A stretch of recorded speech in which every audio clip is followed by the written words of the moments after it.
Welcome back, guys. Now let's start adding some new states. Select the States tab and click on the plus button and add the idle state. This will create a new scriptable object on the root of the asset folder.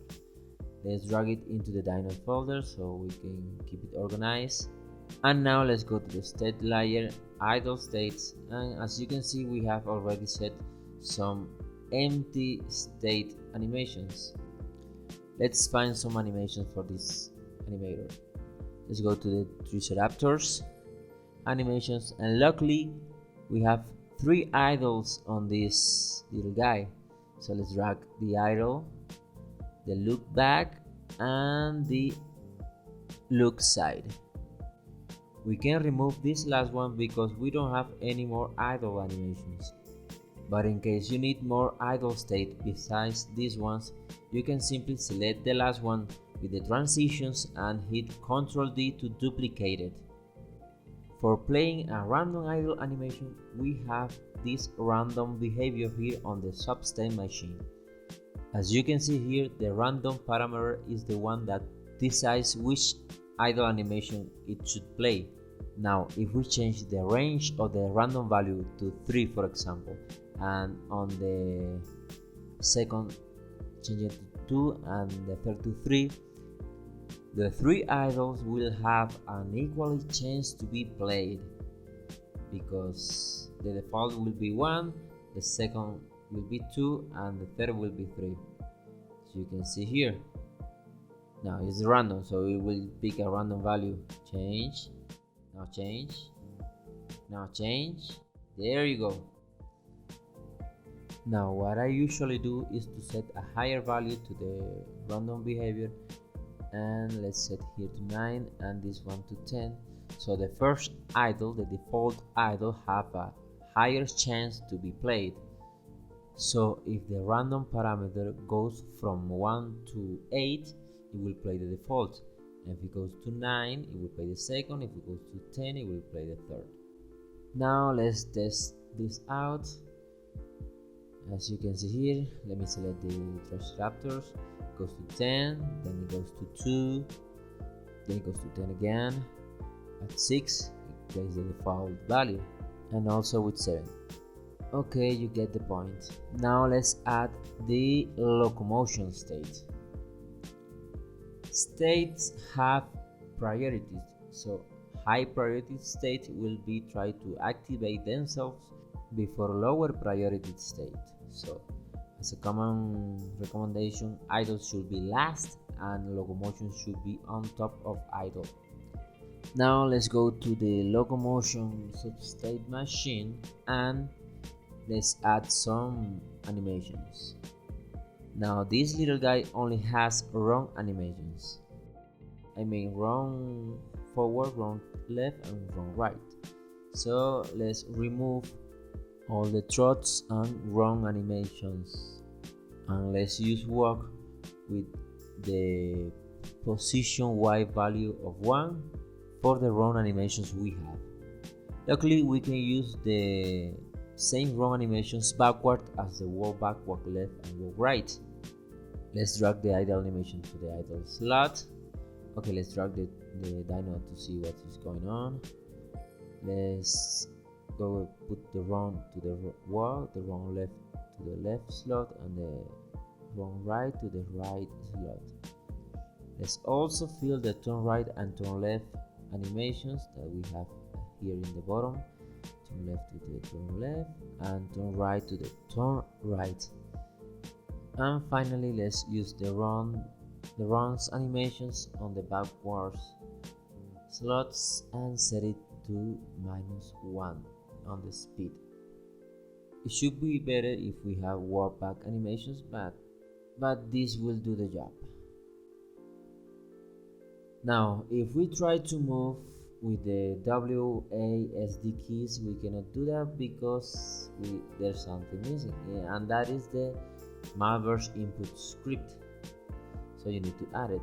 Let's drag it, let's put it on top, and let's disable the up down axis since this animal does not fly.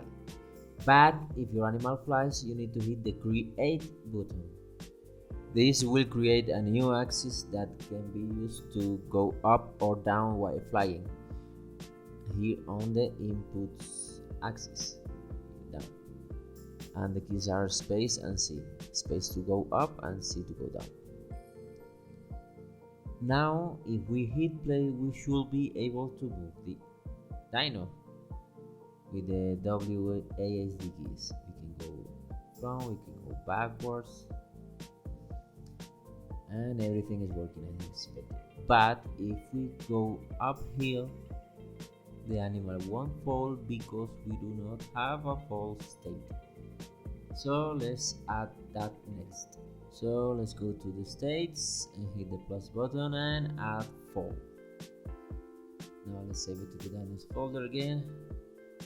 And let's add the animations. Let's go to the fall substate machine and search for the Dinos fall animation, which are in the jump FBX. Let's go and add the fall and add the land. Now, since these animals do not have a fall formation like mine once does, we can safely remove this state, which is completely optional, by the way. And also let's unmute this transition. Okay, let's hit play again. Let's go uphill and we should be able to fall and land. So amazing. Now we can use this land animation to modify some core parameters on the animal using the tag. Let's set the tag to land, and on the fall state we can add a new tag modifier and call it land. So same tag on the animation and same tag on the modifier. Now let's choose everything, and when the animal lands, we enable the root motion, enable the sprint, enable grounded and orient to ground, and all the other parameters we can safely ignore it. Now, even though if the animal is on the fall state, when it gets to land, it will change back those values on the animal controller. Pretty much that is how the tag modifiers work on the states. Now let's talk about a bit of the speed modifiers that you can find on the speed tabs. By default, you will get the ground speed set that has walk, trot and run already set.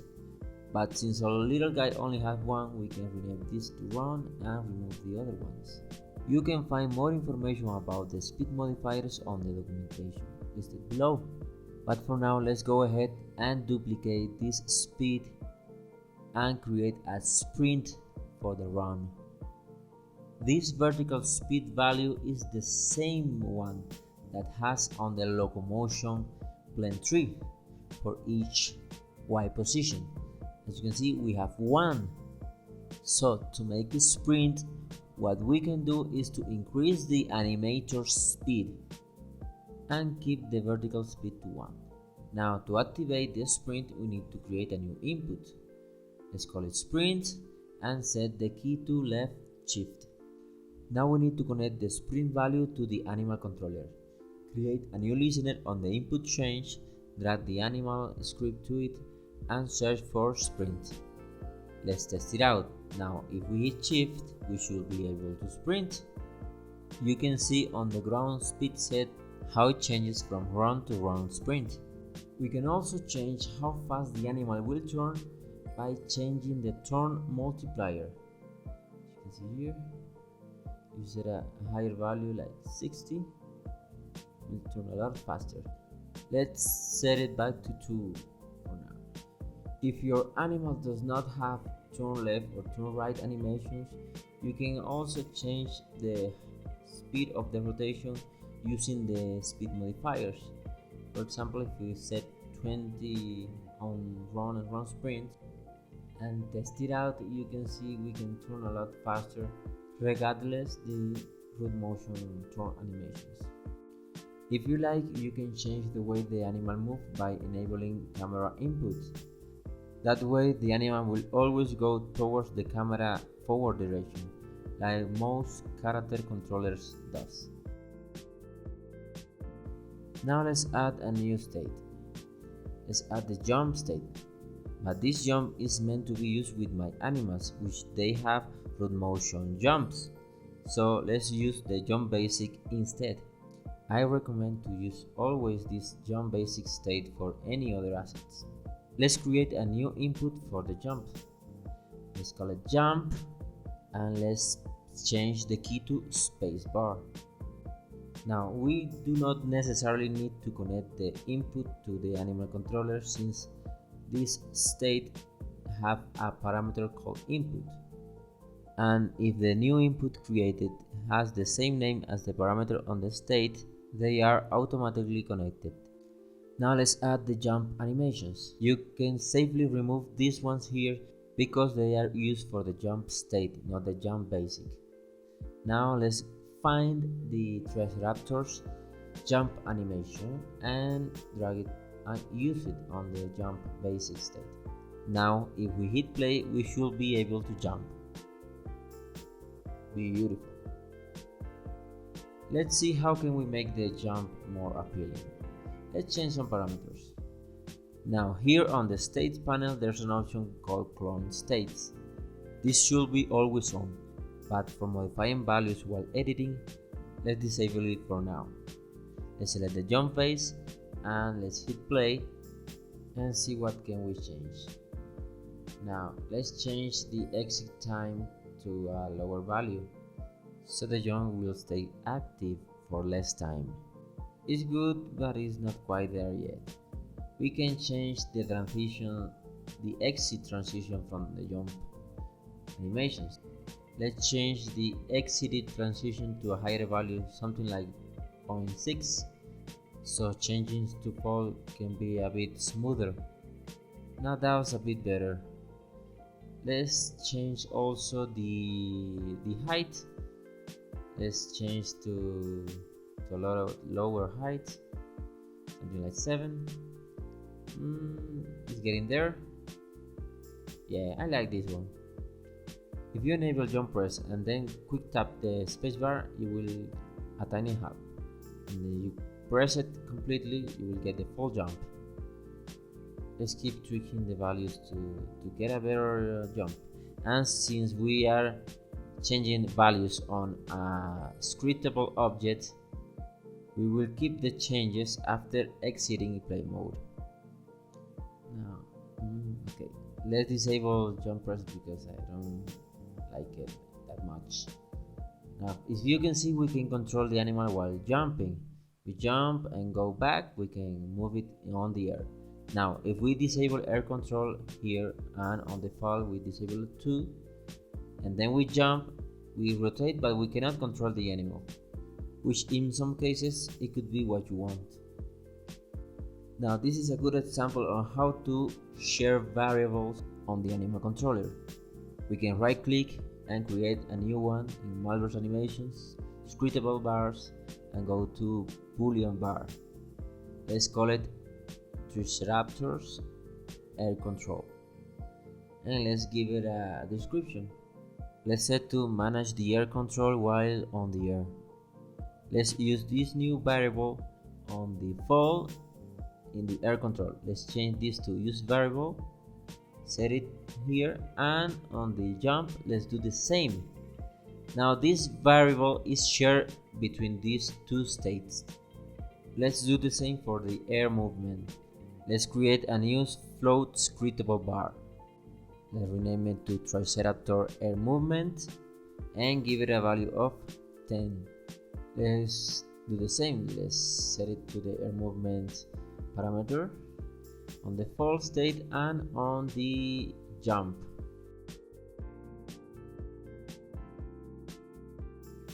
Now if we jump, we can move 10 units while on the air. We can change the value. Let's set it to a higher value just to show you that we can move while on the air. Also air control is enabled, is set it to true. That is why we can do that. Let's exit and set it back to 10. We can do the same for the air rotation. Let's duplicate this and rename it air rotation And we do the same for the air rotation parameter on both fall and jump basic. Let's set something like 30 to test it out. If you play, and you can see we can rotate faster while turning on the air. Let's set something to 60 to really see the difference. Let's try it again, and we're turning a lot faster. Let's try 200. And you can see with 200 we snap to the direction of the turning. It's really nice. Okay, let's try 50 and leave it there. Now finally we can do some cleanup. Since this little guy have no fly animations or underwater or swimming animations, we can safely remove these states. So let's do that. And let's set the death state, which is the last one for this little guy. Let's go ahead and find the death animations, which are on the damage FBX right here.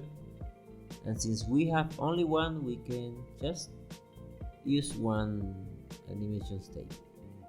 Let's drag the death animation and let's remove the other animation state. Now we can remove the random behavior since we only have one animation. Now let's select the Triceratops and enable back the clone states. And let's add the death state. Okay, that should be it. Now let's re-enable the respawn here, and let's remove the wolf light since we are not using the wolf. Let's leave it empty and it will find the next player animal we have. Let's take this death zone and set it a bit closer to test the death state, and let's hit play. And now if we run to the death zone, we should die and we should respawn on the respawner. We can also run to this checkpoint and try to die again, and next time we'll be respawning into that checkpoint. Yes, this is great. Finally, let's be organized and save the death state into the folder. On the next tutorial we will work on the modes, so we can attack, get hits, and make some actions like roar.